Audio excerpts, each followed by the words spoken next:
আজকে আমরা সরল সুদ কষা থেকে এই অঙ্কটা করব। বিমলবাবু তার 12 বছরের ছেলে ও 14 বছরের মেয়ের জন্য 1,87,500 টাকা ব্যাংকে 5% সরল সুদের হারে এমনভাবে জমা রাখলেন যাতে উভয়ের বয়স যখন 18 বছর হবে তারা প্রত্যেকে সুদে আসলে সমান টাকা পাবে। তিনি তার ছেলে ও মেয়ের জন্য ব্যাংকে কত টাকা রেখেছিলেন? তাহলে অঙ্কটা শুরু করি। ধরি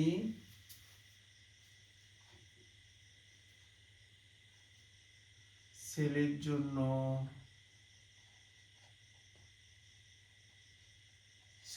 জন্য রেখেছিলেন এক্স টাকা, অতএব মেয়ের জন্য রেখেছিলেন, নিশ্চয়ই এটা হবে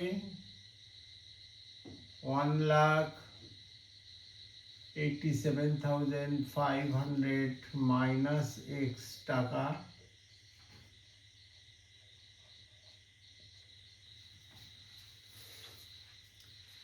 এবার এই টাকা 5% হারে 6 বছরের জন্য যা সুদে আসলে হবে, এই টাকাটা 5% হার সুদে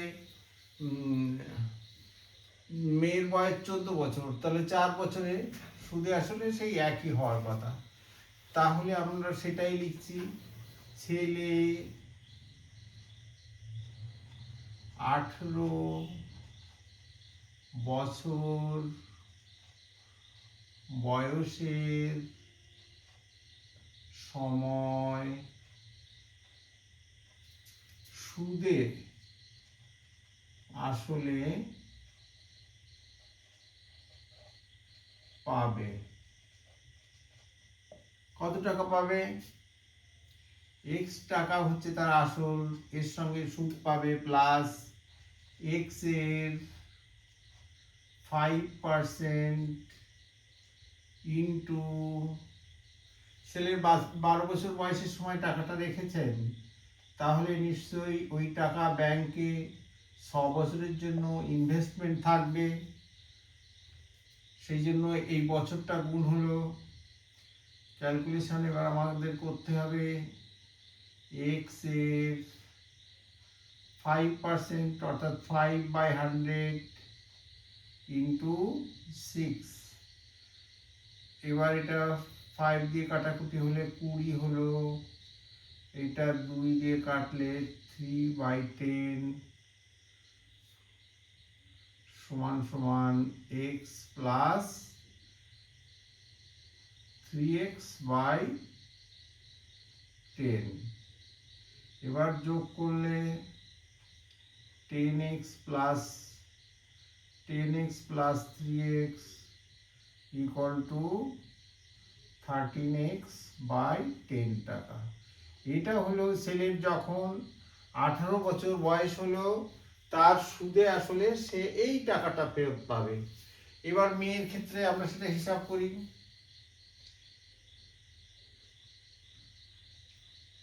মেয়ে 18 বছর বয়সের সময়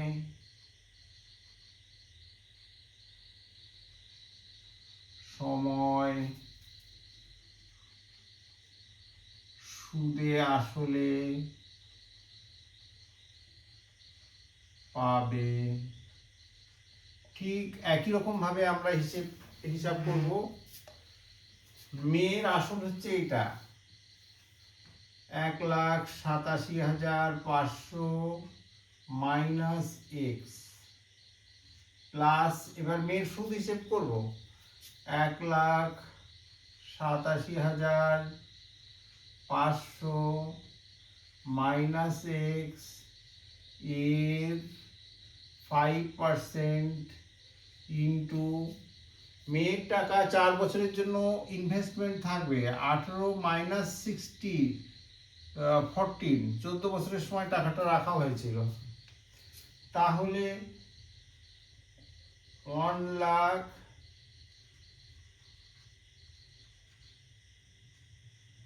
প্লাস এইটা হচ্ছে 1,87,500 মাইনাস এক্স এর 5/100 ইন্টু 4। তাহলে এইটার সঙ্গে কাটলে 20 হলো, এইটার সঙ্গে কাটলে 5 হলো।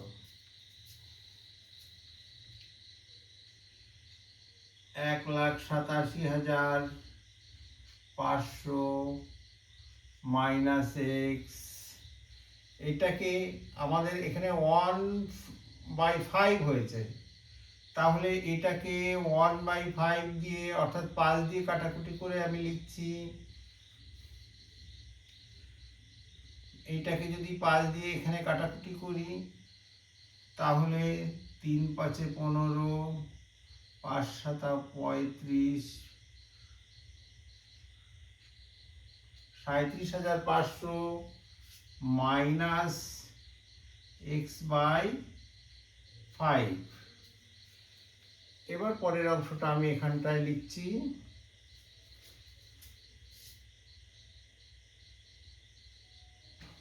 1,87,500 প্লাস 37,500, এই দুটো যোগ করলে কত হচ্ছে? 0 0, 5 5 10 0, হাতে 1, 7 7 14, 15 5, হাতে 1, 12 2, হাতে 1, 2,25,000 টাকা। আর মাইনাস এক্স এবং মাইনাস x/5 এই দুটোই মাইনাস করলে হচ্ছে মাইনাস এক্স কে যদি আমি 5x/5 লিখি তাহলে হচ্ছে 5x minus 5x minus x, অর্থাৎ মাইনাস 6x/5 টাকা। তাহলে মেয়ে 18 বছর বয়সের সময় সুদে আসলে এই টাকাটা ফেরত পাবে, আর ছেলে তার 18 বছর বয়স যখন পূর্ণ হবে তখন এই 13x/10 টাকা ফেরত পাবে। তাহলে প্রশ্নের শর্ত অনুসারে এই টাকা এবং এই টাকা সমান হওয়ার কথা, তাহলে আমরা সেটাই লিখবো এখন প্রশ্ন অনুসারে। এবার আমি এখান থেকে কিছুটা মুছে দিচ্ছি, দিয়ে পরের অংশটা লিখছি। কি লিখব? প্রশ্ন অনুসারে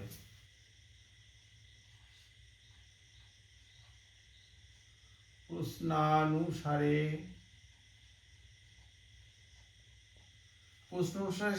ছেলে 18 বছর বয়সের সময় পাবে 13x/10 এবং মেয়ে 18 বছর বয়স যখন পূর্ণ হবে তখন পাবে 2,25,000 মাইনাস 6x/5 টাকা। এটা আমাদের প্রশ্নের শর্ত অনুসারে শর্তটা লেখা হয়ে গেল। এবার আমি পুরোটা মুছে দিচ্ছি।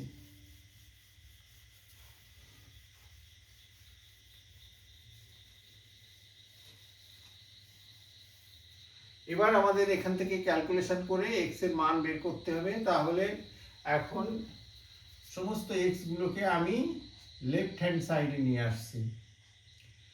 13x/10 plus 6x/5 equal to 2,25,000 টাকা, বা এটাকে যোগ করলে 10 লসাগু 13x, 5 দুগুনি 10, 6 দুগুনি 12x, 2,25,000 বা 25x/10 ইকুয়াল টু 2,25,000, বা x ইকুয়াল টু 2,25,000 ইন্টু 10টা উপরে যাবে, সংখ্যাটা সাইড চেঞ্জ করছে, 25 দিয়ে কাটাকুটি করলে এটা 9,000 হলো। অতএব x ইকুয়াল টু 90,000 টাকা।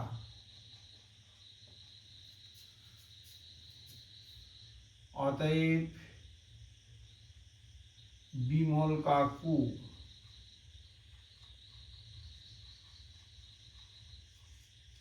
ছেলের জন্য ব্যাংকে রেখেছিলেন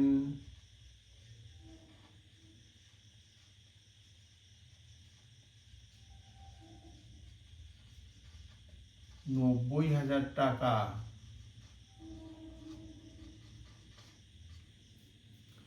এবং মেয়ের জন্য